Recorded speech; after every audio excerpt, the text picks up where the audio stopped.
Hello friends, welcome to Data Pandit. Today we are going to describe or discuss about one more scenarios as part of Abinitio tutorial and specifically for the different design scenarios and solution design we are looking at. So this is my second video for Abinitio design with respect to Abinitio design. So how differently one use case could be solved and what could be the different optimal ways of doing one task.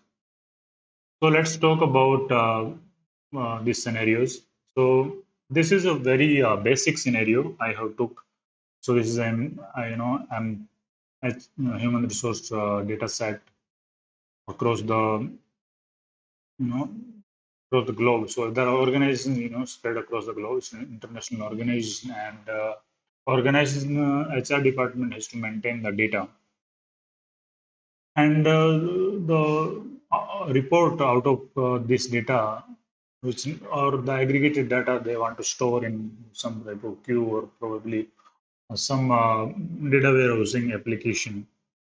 So what they wanted to do is their employee data is stored, and employee data is having different attributes: employee ID, department ID, joining dates, those two companies, city, country code, etc., etc. So the major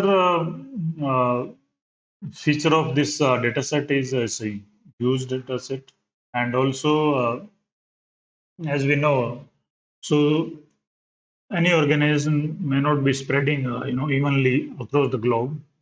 In some countries, there could be many more employees. Let's say um, in any Indian offshore company, so Indian employee will be more, and second could be maybe from United States of America, and the third could be from UK and France, etc. So for smaller countries, the number of records, employee records would be low, and for specific different countries, there could be huge number of records, and there could be a very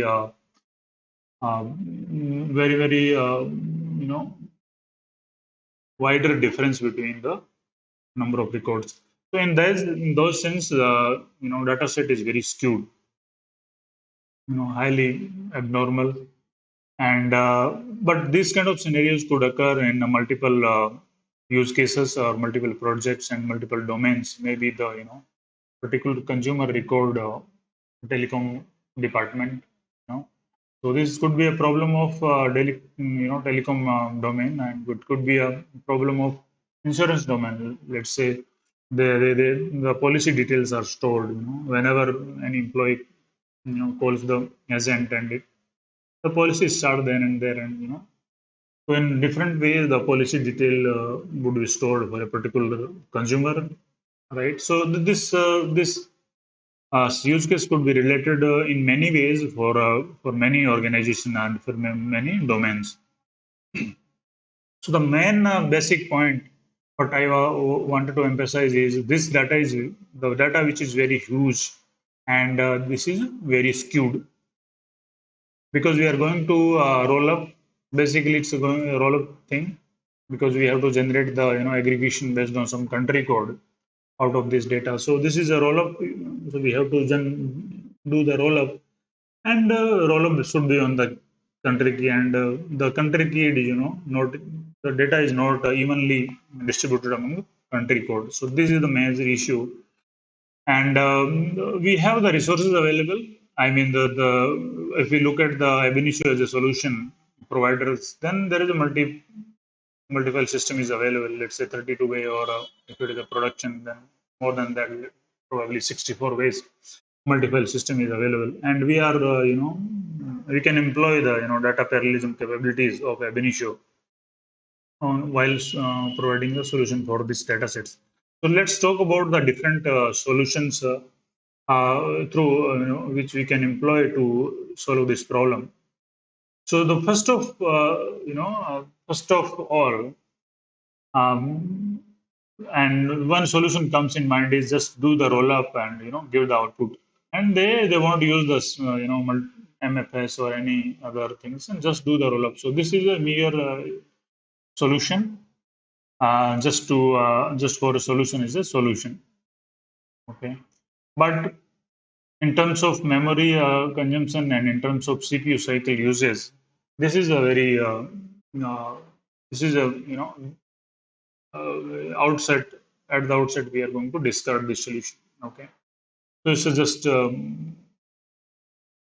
just a solution. It's not an optimal one. Okay, and if you talk about the second solution where we are employing or when we are using the partition by key component, then rollup would be running on 32-way parallel or a 62-way parallel, and then there is a rollup is based on key, and then there is an output data set.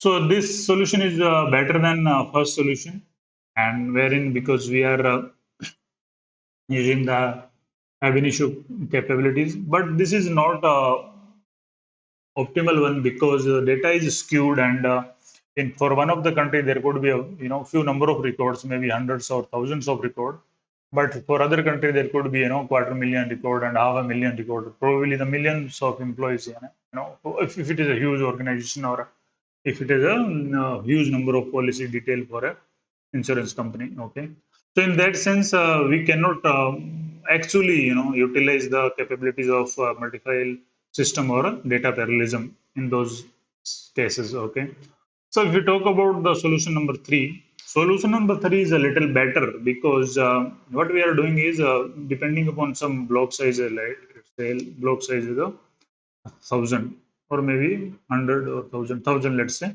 So depending upon block size, the partition by round robin is happening, and from that point, the rest of the things are running in parallel.